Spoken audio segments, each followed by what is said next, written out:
आगे बढ़ेंगे। जम्मू कश्मीर से खबर है, यहाँ पर कई दिनों से सर्च ऑपरेशन लगातार जारी है। आतंकियों के खात्मे को लेकर तलाशी अभियान चलाया जा रहा है। घाटी में बड़े स्तर पर सुरक्षा बलों का सर्च ऑपरेशन और कुलगाम से लेकर किश्तवाड़ तक तलाशी अभियान चलाया जा रहा है। कुलगाम में सुरक्षा बलों के सर्च ऑपरेशन का आज 13वां दिन है। 13 दिन से लगातार सर्च ऑपरेशन जारी है। कई दिनों से सर्च ऑपरेशन जारी और कल एलओसी पर खासा सुरक्षा के इंतजाम रहे। इंडिपेंडेंस डे को देखते हुए अब एक बार फिर से सुरक्षा बलों ने अब जगह जगह अपनी टुकड़ियों को तैनात कर आतंकवाद के खात्मे को लेकर तमाम कवायदें शुरू कर दी हैं। सर्च ऑपरेशन कई दिनों से चल रहा है। इसी बीच कई आतंकी ठिकाने मिले हैं। कल कई आतंकियों का खात्मा भी किया जा चुका है। इसके अलावा इनपुट मिला है कि कई और आतंकी अभी छिपे बैठे हैं, हाथ लगाए बैठे हैं, भारत को क्षति पहुंचाना चाहते हैं और उन्हीं को ढूंढ निकालने के लिए तमाम कवायदें की जा रही हैं। हमारे सहयोगी आशिक मीर और जानकारी के साथ जुड़ गए हैं। आशिक, 13वां दिन है आज सर्च ऑपरेशन का, क्या कुछ बदलाव स्ट्रैटेजी में, क्या कुछ इनपुट?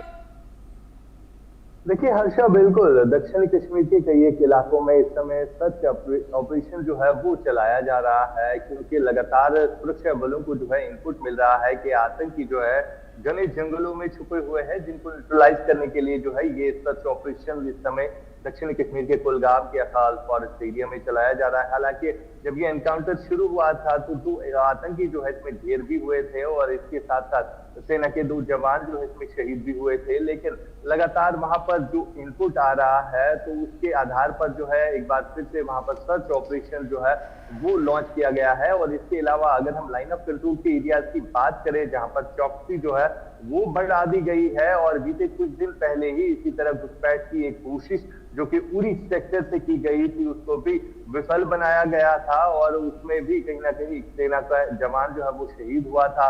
यानी लगातार चैलेंजिंग सिचुएशन इस समय घाटी भर में है। लाइन ऑफ कंट्रोल पर जो लॉन्चिंग टेरर पैड्स है, चाहे पीओके के इलाकों की हम बात करें या मुजफ्फराबाद, चकोटी या बाग की बात करें जो कि पीओके में पड़ते हैं, तो यहाँ पर टेरर लॉन्चिंग पैड्स पर कई सारे आतंकी घुसपैठ करने की कोशिश कर रहे हैं, जिनको न्यूट्रलाइज करने के लिए सुरक्षा बलों के जवान जो है तत्पर है। और अभी तक कई सारे ऐसे अटेम्प्ट किए गए हैं उत्तरी कश्मीर के इलाकों से। यानी कुल मिलाकर अगर देखा जाए तो सुरक्षा बल जो है एक तरफ से एंटी टेरर ऑपरेशन में लगे हुए हैं, तो दूसरी तरफ सीमावर्ती इलाकों से घुसपैठ की कोशिश जो है लगातार हो रही है। अच्छा, बिल्कुल, लगातार ये सर्च ऑपरेशन जारी और इनपुट मिलने के बाद से अब स्ट्रैटेजी में बदलाव करके यहाँ पर लगातार सर्च ऑपरेशन को चलाया जा रहा है। आशिक, क्या कुछ परेशानियां फेस करनी पड़ रही है, क्या कुछ चैलेंजेस?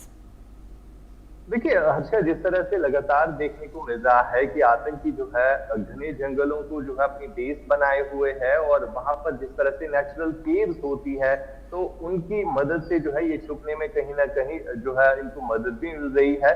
लेकिन सुरक्षा बलों की तरफ से जो है इस पर कार्रवाई की जा रही है। ड्रोन जो है वो इस्तेमाल किए जाते हैं, साथ साथ हेलीकॉप्टर सर्विसेज की मदद भी ली जा रही है ताकि जो एरियल सर्वेलेंस है वो देखने को मिले। हमने कुलगाम एनकाउंटर में देखा कि ड्रोन के जरिए जो है उन्हीं नेचुरल केव्स को टारगेट बनाने की कोशिश सुरक्षा बलों की तरफ से की गई, जहां पर आतंकी जो है छुपे हुए थे। यानी कई सारी ऐसी नेचुरल केव्स भी देखी गई जहां पर ये आतंकी जो है कई दिनों तक छुपे रहे और उन केव्स को जब डिस्ट्रॉय किया गया तो वहां पर काफी ज्यादा खाने पीने की चीजें भी मिली। यानी कहीं ना कहीं ये आतंकी जो है किसी बड़ी मंशा के साथ घाटी में दाखिल होते हैं और अब इन्हें भी लग रहा है कि वो सुरक्षित इन घने जंगलों में जो है अपने आप को पाते हैं। लेकिन लगातार जिस तरह से कार्रवाई हो रही है और बीते कुछ हफ्ते पहले भी हमने देखा कि किस तरह से आतंकियों के ठिकानों को इसी तरह ध्वस्त किया जा रहा है जो कि इन घने जंगलों में बनाए जाते हैं। फिलहाल ओवरऑल अगर हम देख सकें तो स्थिति जो है